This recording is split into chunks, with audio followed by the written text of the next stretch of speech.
자체가 계속 길어집니다. 그래서 최종적으로 수능으로 들어가면은 이제 수능 비문학이 지금 굉장히 어렵게 된 게 뭐 텍스트 자체의 난이도도 굉장히 높지만은 그 텍스트의 절대적인 양 자체가 거의 뭐 신문 5단 기사 하나 수준으로 나와버리죠. 그래서 그 글을 계속 반복적으로 집중해서 읽는 걸 힘들어하기 때문에 대충 그냥 눈에 보이는 그대로 읽다가 자기한테 익숙한 단어 몇 개 나왔을 때 그것만 딱 집중해서 찍어버리는 이제 그런 식의 집중력 저하 현상도 있기 때문에 이제 독서를 하면서 얻을 수 있는 여러 가지 능력이 단순히 그냥 책을 많이 읽었다의 경험적 축적에서 끝나는 게 아니라 이제 텍스트를 이해하고 거기서 핵심 내용을 뽑아내고 그걸 바탕으로 올바른 정답을 추론할 수 있는 그런 이제 학업과 시험 과정에서도 굉장히 중요하게 쓰이고 있다라고 말씀드릴 수 있겠습니다.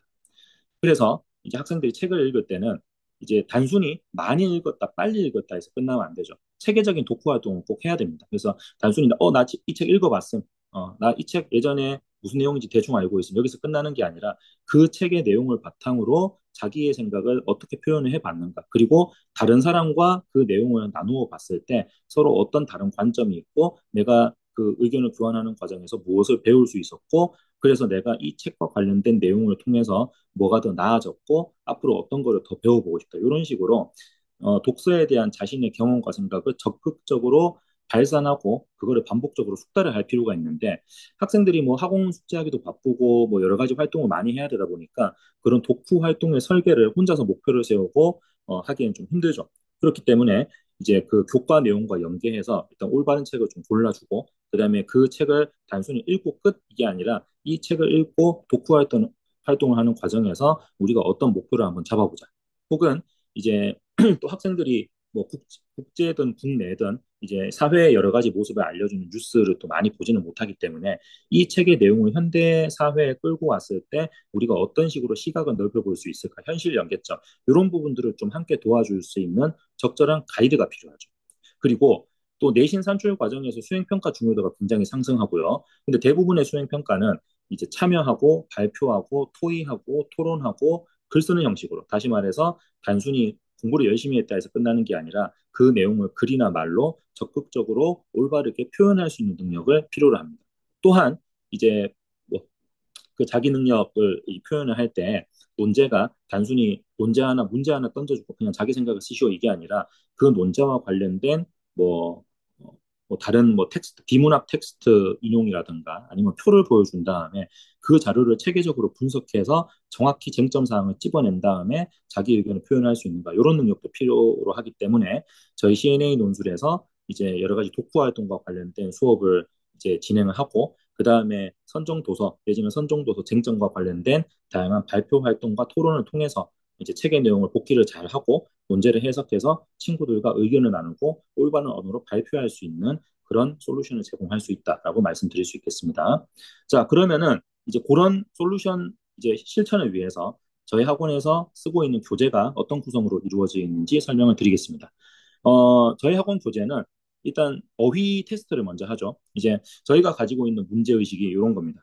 일단 학생들이 한자어를 중심으로 하는 주요 개념어 자체가 숙지가 잘 안 돼 있는 경우 부모님들께서 굉장히 아쉬워하는 부분이죠.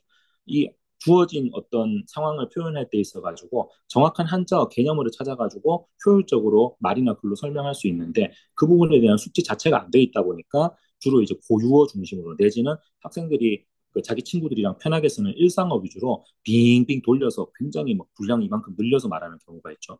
두 번째는 뭐 저희 학원이 됐건 국어 내신 학원이 됐건 어떤 국어와 관련된 활동을 하면서 나름 어휘 뭐 숙지도 하고 쪽지 시험도 치고 하는데도 불구하고 문장력이 좀처럼 늘지 않는다. 이런 부분은 학생이 그거를 그 자리에서 배우기만 하고 문장으로 활용을 하지 않기 때문에 평소에 왜냐하면은 어머님들께서 좀 관심이 있으신 분들은 학생들이 평소에 뭐 SNS라든가 이런 부분에서 친구들과 대화하는 이런 거를 좀 지켜보시면은 이 친구들이 학교나 학원에서 배웠던 어떤 공식 언어를 거의 사용하지 않는다는 걸 아실 수 있을 겁니다. 그래서 학교에서 아무리 배워도 그거 이제 수업 끝나고 문 닫고 나오면은 학생들하고는 이제 그 언어를 쓰지 않고 자기들만의 언어로 소통을 하다 보니까 배운 단어를 문장을 통해서 활용할 수 있는 경험을 쌓지 못하는 거죠.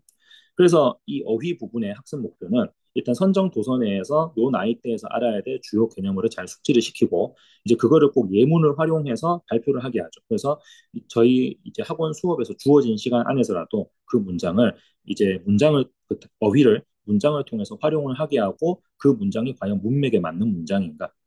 그래서 문장 응용력 향상시키고 그다음 또한 이제 수업 내용 내지는 그 선정 도서의 내용과 관련된 다양한 한자 성어들을 숙지하고 역시 그거를 문장으로 풀어보는 연습을 하면서 이런 한자 중심의 개념어들을 숙지도 하고 그다음에 그거를 문장으로 풀어서 요런 단어를 무조건 뒤에 무엇 무엇이다, 무엇 무엇 하다 이런 식으로 단순하게 쓰는 게 아니라 그 문장의 어떤 방향이나 의미에 따라서 요 자리에다가 이렇게 써야 되는 거구나. 요거를 계속 숙달을 할 수 있게 그렇게 정리를 합니다. 그래서 이제 뭐 교재에 나오는 문제 유형 이런 식으로 나오죠. 첫 번째는 이제 선정 도서 내에 있는 이제 적정 수준의 어휘를 저희가 골라서 이제 그 부분을 이제 빈칸에 끼워 넣기도 하고 밑에 예문도 같이 쓰게 하면서 이제 장기 기억을 강화시키는 거죠. 그다음에 두 번째는 선정 도서 내의 주요 개념인데 뭐 줄치기랑 문장 쓰기의 차이는 뭐냐면은 이 줄치기 문제에 들어가는 거는 학생들이 배우지만은 사실 뭐 공부를 할 때에도 자주 쓰지는 않는 내지는 뭐 외래어라든가 내지는 굉장히 좀 지금 현재 학생들의 수준에서는 좀 전문 지식을 조금 더 공부해야 명확하게 이해할 수 있는 그런 난이도가 높은 개념어들은 이렇게 줄치기 문제로 들어가서 이제 학생들이 올바른 사전적 의미를 먼저 잘 이해할 수 있는가 요거를 파악을 하고요. 마지막에는 여기는 지금 보기가 한 개만 나왔지만 사실은 보기가 5개 나옵니다. 그래서 선정도서 내용과 관련된 한자성어를 바탕으로 그리고 한자성어 공부를 할 때도 그냥 빈칸에 야, 너네 빈칸에 뜻 썼니? 선생님이 뜻 쓰는 거 보고 틀린 거 고치고 넘어가자. 이게 아니죠. 견문 발검이라고 하면은 이 견문 발검이라는 한자 성어를 이루고 있는 한자의 뜻을 먼저 정확하게 사전적으로 설명을 합니다. 그리고 요거를 직역으로 했을 때, 뭐 골견자, 모기문자, 뽑을 발자, 칼검자 이런 식으로 직역을 했을 때 어떻게 문장이 나오는가. 그리고 모기를 보고 칼을 뽑는다는 게 도대체 무슨 뜻이냐? 요거는 의역을 하면은 요렇게 해석할 수 있다. 이렇게 세 단계를 쭉 이제 규칙적으로 하면서 학생들이 이제 그 한자를 읽어낼 수 있는 능력, 그 다음에 이제 이렇게 한자로 만들어진 말들이 단순히 한자의 그 직역만 하는 게 아니라 어떤 식으로 확장이 돼서 쓰이고 있기 때문에 실제 대화 상황에서 문장으로 풀이를 하려면은 이런 식으로 의미를 제대로 짚어야 된다. 이런 부분들을 확실하게 이해를 시키는 것을 목표로 하고 있습니다. 자, 그다음 두 번째 단계에서는 이제 독서 이제 단계죠. 이제 저희 학원에 학생들이 들어왔을 때 처음에 이제 초기 상담을 했을 때는 부모님들께서 많이 고민하시는 내용이 아이가 책을 안 읽는다. 절대 독서량이 좀 부족하기 때문에 그리고 너무 이제 뭐 쇼폼 콘텐츠라든가 아니면 책을 읽어도 흥미 위주의 독서만 좀 읽기 때문에 좀 양질의 책을 양질의 도서를 두루두루 읽히고 싶어서 학원에 보냈다라고 말씀을 하시는데 한 3, 4개월쯤 지나고 나서 또 이렇게 상담을 드리면은 좀 다른 문제점이 생깁니다. 책을 읽기는 읽는다. 그런데 어머니나 아버지가 보셨을 때 이 책의 난이도를 우리 아이 수준에서는 한 2시간 반쯤 정독을 해야 되고 그다음에 문제를 풀 때도 요거를 같이 한번 읽으면서 다독을 하면서 좀 이렇게 문제를 풀어야 되는데 이 친구가 책을 읽는 거를 뒤에서 이렇게 보고 계시면은 부모님은 2시간 30분 정도로 생각하시는데 학생은 책을 3, 40분 만에 호로록 그냥 다 읽어버리고 문제 풀 때도 책을 거의 건드리지 않고 그냥 문제만 탁탁탁탁 풀어버리는 그리고 그 부분에 대해서 부모님들께서 뭔가 확인을 좀 하려고 하셨을 때 학생이 좀 반발이 심하다. 그래서 이런 부분에 대해서 학생들이 정독을 제대로 하고 있는가 이 부분에 대해서 좀 우려를 많이 하십니다. 그래서 독해 문제 같은 경우는 이제 책의 첫 부분부터 끝 부분까지 주요 챕터의 내용을 쫙 이렇게 객관적으로 정리하는 문제들이 나오는 거죠. 그래서 학생들이 선정 도서 내에 이제 뭐 어떤 내용을 이해하거나 스토리텔링을 파악할 때 꼭 알아야 될 뭐 핵심 내용들. 예를 들어서 소설이 선정 도서라고 하면은 주요 인물의 어떤 성격에 대해서 내지는 스토리텔링에서 그 인물이 맞닥뜨리는 갈등과 해결 과정, 마지막에 어떤 결론을 맞이했는가 이런 부분들을 올바르게 정확히 숙지를 했는지를 확인하고요. 그래서 범위를 어떤 특정 챕터에서만 이렇게 몰아서 넣는 게 아니라 처음부터 끝까지 기승전결로 쭉 따라서 순차적으로 문제를 배치하면서 학생들이 요령이 붙어가지고 자기 문제풀이에 필요한 부분만 발췌독하는 거를 막으려고 노력을 하고 있습니다. 그래서 이 문제 유형이 이렇게 주요 개념의 의미를 정확히 파악을 하고 있는가, 그 다음에 괄호 안에 짧게 짧게 서술형 문제를 넣어서 선정 도서에 나와 있는 개념어들을 정확하게 찾아서 쓸 수 있는가, 그 다음에 OX 문제를 통해서 이제 약간 좀 학생들 입장에서는 치사하다 싶을 정도의 문제도 이렇게 한 번씩 넣습니다. 그래서 그게 아무리 지역적인 부분이라도 학생들이 사실관계를 꼼꼼하게 파악을 하면서 읽을 수 있는가 이런 부분들을 종합적으로 검증을 하려고 하고 있고요. 그래서 어휘와 독서 부분에 이제 검증이 끝나면은 그 다음부터는 이제 토의 중심의 이제 말해볼까가 들어갑니다. 그래서 이 부분은 선정도서 내용에서 필요한 부분, 그리고 그 내용과 연계해서 더 많은 지식을 줄 수 있는 외부 지문을 함께 이제 보통 병행해서 제시문을 만들고요.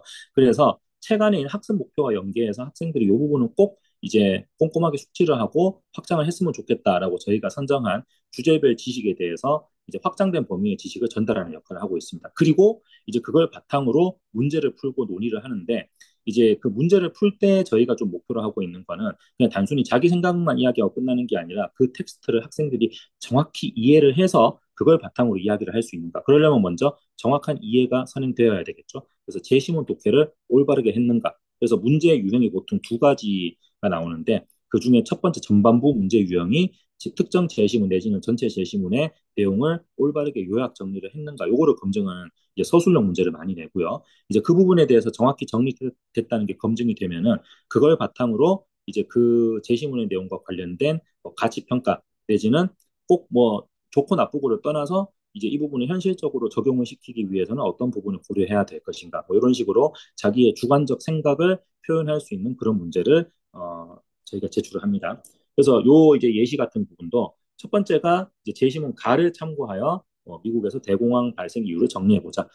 제시문 가를 요약 정리해서 대공황과 관련된 핵심 내용을 뽑아내는 거죠. 1-2번 같은 경우도 거기에 조금 더 추가적으로 대공황을 극복하기 위한 각국의 대응 방법을 이 그 제시문 가가 아닌 다른 제시문을 참고해서 빈칸에 알맞게 정리를 해보자. 그 다음에 이제 그 제시문 나 내용을 바탕으로 왜 독일과 이탈리아와 일본은 전체주의로 나아갔을까 추론을 하고 그 전체주의의 특징을 이야기하도록 그리고 이 부분에서 이제 학생들의 생각을 쭉 들어본 다음에 만약에 학생들끼리 조금 관점이 다른 친구들이 나왔다면은 뒤에 나와 있는 토론과 별개로 즉석에서 강사가 개입을 해가지고 학생들이 서로 반박이나 논의를 시켜보는 거죠. 혹은 학생들의 어떤 생각이 한쪽으로 확 이렇게 쏠려 있을 경우, 그게 잘못된 건 아니죠. 잘못된 건 아니지만은 여기 이 파트 자체가 학생들이 좀 다양한 관점에서 해석을 해보고 생각의 관점을 바꿔보는 걸 목표로 하고 있기 때문에 저희가 또 개입을 해가지고 반대자의 입장에서 악마의 변호사가 돼서 학생들의 의견을 공격하고 비판하고 반대 예시를 들면서 이거에 대한 새로운 해석을 요구하고 이러면서 학생들이 자신의 그냥 자기가 써온 숙제를 그냥 저 발표했습니다. 끝 이게 아니라 그 부분에 대해서 다른 의견을 반박도 해보고 이제 자기가 정말 이게 단순히 이제 해석의 관점이 다른 게 아니라 독해에 뭔가 좀 오류를 저질러 가지고 이제 그 추론이 잘못된 경우에는 그 부분을 받아가지고 자기가 즉석에서 보완해서 다시 한번 발표해보는 경험도 쌓으면서 이제 다양한 주제를 바탕으로 해서 여러 가지 말하기 경험을 쌓을 수 있도록 이제 그렇게 이야기를 하고 있고요. 특히 이제 학생들이 또 여기 요령이 붙으면은 그냥 아주 이제 글을 조금 최대한 좀 짧게 쓰려고 하면서 뭐 전체주의의 특징을 말해봅시다라고 했을 때 전체주의란 이러이러한 정치 체제로서 그러그러한 특징을 지니고 있으며 저러저러한 문제점이 있다. 이런 식으로 딱 완결되게 논증 형식을 취하는 게 아니라 전체주의의 뭐 개념 땡땡 이거임 전체주의의 장점 이거일지도 전체주의의 문제점 그러그러해서 문제 이런 식으로 되게 구절 단위나 단어 단위로 되게 짧게 적으려고 하는 경향성이 좀 안타깝게도 많습니다. 그래서 저희가 계속 강조를 하는 게 완결된 문장 형식으로 써라. 여기서 우리 수업에서 하는 네가 하는 모든 이제 필기나 발표들은 다 하나하나가 말하고 글 쓰는 연습이고 반복 숙달이 돼야 되기 때문에 그런 식으로 구절 단위로 간단하게 쓰지 말고 뭐 정 글 쓰는 게 힘들면은 발표를 할 때만이라도 네가 썼던 내용을 바탕으로 정확하게 주어 서술어를 붙여가지고 완성된 발표를 해야 된다. 요거를 계속 강조를 하면서 자기의 생각을 완성된 형식에 따라서 정확하게 논증을 할 수 있도록 반복적으로 지도를 하고 있습니다. 그리고 이런 부분에서 논의가 끝나게 되면은 학생들이 이제 워크북 작성 이런 식으로 되는 거죠. 예.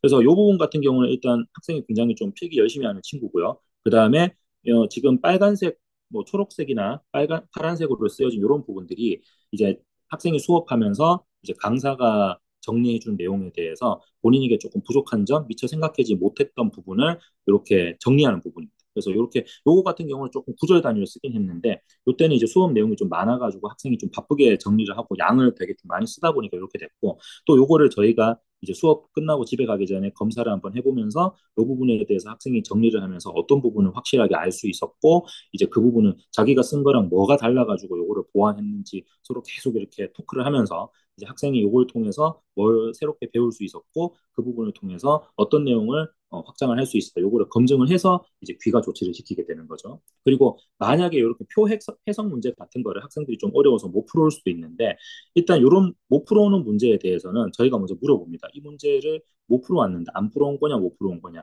못 풀어왔을 때는 이 문제의 어떤 뭐 문제 방향이 문제인지 표 해석의 문제인지 아니면 뭘 단순히 잘못 본 건지 그래서 못 풀어온 이유에 대해서 물어보고 이제 그 부분을 중점적으로 이제 지도 강의를 해주면서 이제 이런 표 해석 어떻게 해야 될지 자기 생각을 어떤 식으로 표현해야 될지 이 문제의 문제 방향을 어떻게 해석해야 될지 그 부분을 계속 이렇게 다시 보완 지도를 해서 이렇게 필기를 시킨 다음에 집에 가기 전에 꼭 이제 강사에게 검사를 맡게 해서 이제 오늘 수업에서 이런 부분을 보완할 수 있었다라는 걸 확인 후에 이제 귀가를 할 수 있도록 그렇게 수업 진행을 하고 있습니다. 자, 그 다음에 이제 이런 부분까지 다 마무리가 되면은 마지막에 토론 이제 글쓰기를 하게 되고요. 토론 같은 경우는 수업 내용과 관련된 이슈에 대해서 기본적으로는 찬반 토론을 합니다. 그래서 학생들에게 엄격하게 역할을 배분을 해주고 참여 활동을 통해서 이제 학생들끼리 제한된 시간 내에 그 주제에 대해서 서로 이렇게 머리를 맞대고 협의하는 경험을 축적하고요. 이제 이런 토론 부분에 대해서 먼저 학습을 한 강사들이 단순히 이제 학생들한테 토론하라고 하고 던져놓는 게 아니라 그 파트마다 이렇게 옆에서 지켜보다가 뭐 학생들의 뭐 참여 태도부터 시작해서 그거를 드러낼 때 논리 구성에 이런 문제가 있다. 발표를 했을 때 전달력 부분에서는 이걸 좀 더 보완했으면 좋겠다. 뭐 시간을 더 꼼꼼하게 쓰기 위해서는 이런 내용이 들어가면 좋을 것 같다. 이러면서 이제 그 파트 단위로 밀착 지도를 하고 피드백을 해주죠. 그리고 기본적으로는 찬반 토론이지만 요즘 학교의 수행평가나 참여 활동에서는 꼭 찬반 토론뿐만 아니라 뭐 PPT라든가 발표라든가 퀴즈라든가 다양한 그런 유형이 나오기 때문에 저희가 이제 뭐 소설이 나왔을 때는 그 소설의 등장인물의 입장에서 자기의 의견을 한번 발표해보자. 뭐 문학 같은 게 나왔을 때는 문학 작품을 이렇게 뭐 새로운 시를 쓴 다음에 다 같이 한번 낭독해보고 뭐 전달력 면에서 뭐가 더 필요할지 상호 검증을 해보자. 뭐 국제 정치와 관련된 내용이 나왔을 때는 뭐 유엔 총회를 열어서 각국의 이익을 대변해서 사람들한테 호소하는 말하기를 해보자. 이런 식으로 다양한 말하기 경험을 쌓을 수 있게 지도를 하고 있고요. 마찬가지로 글쓰기도 가장 기본적인 부분은 이제 논증하는 글쓰기, 논술이죠. 주어진 논제를 올바르게 해석하고 그 요구 조건에 맞춰서 자신의 생각을 올바르게 논증할 수 있는가. 그리고 이제 학생들이 쓴 글을 강사가 1대1로 대면 첨삭을 하면서 뭐 어휘의 맞춤법부터 시작해서 전체 글의 구성이라든가 논리 전개의 문제점까지 총체적으로 개선을 할 수 있게 지도를 하고요. 그 다음에 말하기와 마찬가지로 수행평가에서 요구하는 논증하는 글을 주제로 하되 이제 그 수행평가에서 요구하는 다양한 형식의 글쓰기를 두루두루 겪으면서 각 형식에 맞춰서 본인이 어떤 내용을 구성을 해야 되지 연습을 시키는 거죠. 그래서 여기 나와 있는 예시도 뭐 민족주의에 대한 생각을 비교해보고 더 설득력 있는 견해에 대한 자신의 생각을 논술하시오. 이렇게 논술도 나오지만은 이제 뭐 역사 같은 경우는 역사 마지막 끝날 때뭐 세계사 학습의 의미와 세계사가 그러니까 한국에 살고 있는 학생들이 세계사를 학장에서 배우는 이유에 대해서 설명하는 글의 형식으로 쓰자. 내지는 이제 제국주의와 관련돼서 글이 나왔을 때는 뭐 그 제국주의 국가와 민족주의 국가의 입장에서 각 나라에 이렇게 제시된 배경에 맞추어서 자국의 이익을 위해서 어떤 방향의 글을 써야 될 것인지 호소하는 글을 써보자. 뭐 이런 식으로 다양한 형태의 글을 쓰면서 학생들의 글쓰기 경험을 쌓을 수 있게 지도를 하고 있습니다. 자, 그러면은 이런 내용들을 이제 저희가 11월, 12월에 어떤 교재를 통해서 학생들과 학습을 하게 될지 이렇게 소개를 드리고 마무리를 하겠습니다. 중1은 11월에 국어 교과서로 토론하기 2라는 워크북을 하게 됩니다. 요 이제 워크북 같은 경우는 이제 제목과 마찬가지로 국어 교과서. 그러니까 요건 선행학습식이니까 중2 국어 교과서에 수록된 비문학 작품들을 다 모아서 선행 독해를 하고 그 이제 선행 독해한 작품들을 어떤 식으로 우리가 해석을 하고 요약 정리를 해야 될지 그거를 분석하는 그런 좀 국어 내신에 좀 특화된 교재라고 할 수 있습니다. 그래서 그 여러 가지 작품들을 네 개의 테마로 해청을 했죠. 1주차 때 개인과 사회, 2주차 때 삶과 예술, 3주차 때 생활과 과학, 4주차 때 언어와 표현 이렇게 테마를 맞춰서 구성을 했고요.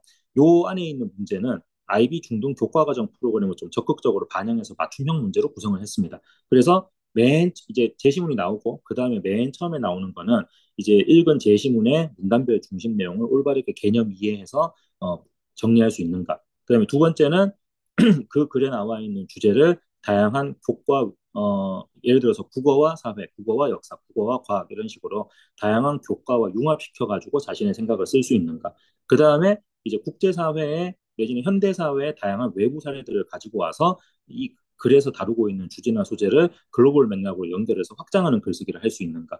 그 다음에는 이제 이 글에 나오는 주제에 대해서 뭐 한계점이라든가 자기가 비판할 점들을 이야기해보자. 마지막에는 여기는 에세이 쓰기지만은 저희 수업 학원에서 이제 응용하는 방식은 이 책의 작품에서 읽었던 주제나 소재를 바탕으로 자신의 생각을 총체적으로 논증하는 글쓰기 이렇게 되는 거죠. 그래서 이제 비문학 독해 글을 가지고 일단은 내신에 도움이 될 수 있게 글의 주제나 소재나 문단별 구성 양식을 먼저 압축적으로 요약 정리하는 연습을 하고요. 그 다음에 그걸 바탕으로 다시 이제 주제를 확장해서 여러 가지 토론을 하면서 학생들의 표현력을 신장시킬 수 있게 지도를 합니다. 자, 중2와 중3은 저희가 그 내신 일정이 같이 끼어 있는 관계로 지난달에 소개드렸던 그 워크북이 10월, 11월 이제 통합 그 과정입니다. 그래서 제가 이번에 소개드릴 그 책은 중2와 중3은 12월 교재를 소개드리겠습니다. 중2 12월 교재는 살아있는 한반도의 역사라고 해서 중3에서 배우는 한국사 수업에 대비해서 그 한국사 전체 통사를 선행 정리하는 책입니다.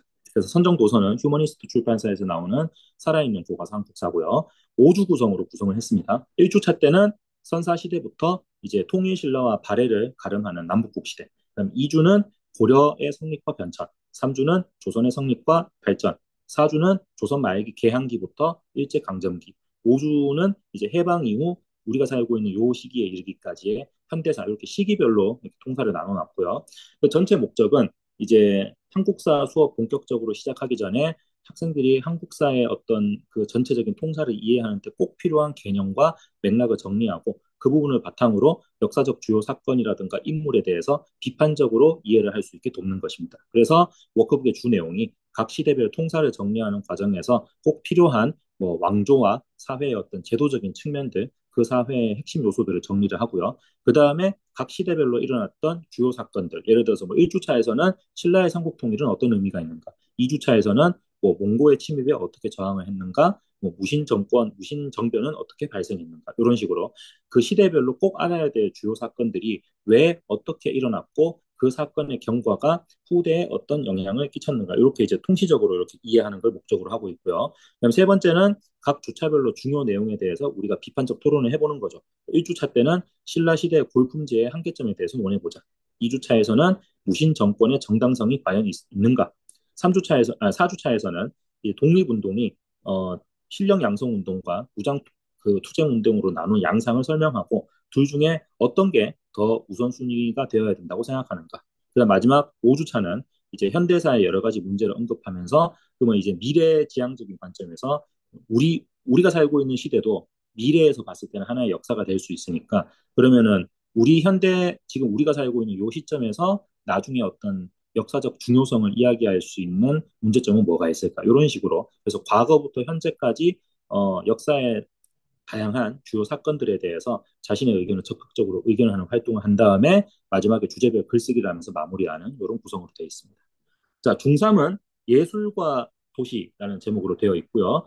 이제 중3 12월은 이제 예비 고일 단계라고 보셔도 되니까 이제 학생들이 고등학교 1학년으로 올라갔을 때는 내신도 준비를 해야 되지만은 본격적으로 수능 관련 준비를 천천히 해 가야죠. 그래서 수능 비문학에서 우리 생각보다 의외로 예술 쪽에 있는 글들이 많이 나오기 때문에 예비 고일 수능 비문학 예술 분야 대비를 위한 독서와 독후 활동이라고 보시면 되겠습니다. 그래서 1주는 오주석의 한국의 미특강, 2주는 예술에 대한 8가지 답변의 역사, 3주는 도시는 무엇으로 사는가, 4주는 공간의 인문학이라는 책을 선정 도서로 하고 있고요. 이 전체적인 목적은 이제 예술을 바라보는 예술을 감상하고 평가할 수 있는 여러 가지 관점을 학생들이 올바르게 이해하고 그 다음에 선정 도서에서 나오는 다양한 인문학적 요소들을 융합해서 단순히 그림이 예쁘다 해서 끝나는 게 아니라 이 그림을 이해하기 위해서 우리가 알아야 될 사회 역사 인문적 배경에는 무엇이 있을 것인가 이렇게 융합적으로 발표하는 것을 목표로 하고 있습니다. 그래서 뭐 오주석의 한국의 미 특강을 읽으면서는 우리나라 전통 회화의 형식을 이해하고 그 감상평을 한번 이야기해보고 그 감상평이 올바른 형식으로 구성되어 있는가 이런 이야기를 할 거고요. 예술에 대한 8가지 답변의 역사는 뭐 제목처럼 예술을 감상하기 위해서 쓰이는 8가지 보편적인 관점을 이해를 해보고 우리가 이제 특히 이제 현대 예술과 관련해서 기존의 관점으로 이해할 수 없는 새로운 형식의 예술들이 등장했을 때 그것을 사회적으로 어떻게 수용할 수 있을 것인가에 대한 논의를 합니다. 3주차는 도시 건축의 여러 가지 양식을 보면서 도시 건축이 단순히 기능적인 요소만 가지고 있는 게 아니라 또 요거에 대한 미학적인 요소가 있기 때문에 우리가 그걸 어떻게 이해할 수 있을까? 그리고 그런 도시 건축의 미학적 요소를 과거에서 현재로, 현재에서 미래로 올바르게 계승할 수 있는 방안은 무엇이 있을까? 마지막 4주차는 공간의 인문학이라는 책에서는 이제 근현대 건축 시설이 가지고 있는 역사적, 사회적 함의를 한번 분석을 해보고요. 그 다음에 그걸 바탕으로 해서 이 건축이라는 게 우리 사회에 단순히 기능적 요소만 있는 게 아니라 이제 사회 역사와 함께 살아 숨쉬는 그런 부분이 있기 때문에 우리가 미래지향적인 건축 그 문화를 창출하기 위해서 어떤 관점을 가져야 할 것인가 이런 부분에 대해서 논의를 하면서 마무리를 하게 되어 있습니다. 네, 이상으로 10월 중등 어, 설명회를 마무리하도록 하겠습니다. 들어주셔서 감사합니다. 예, 고맙습니다.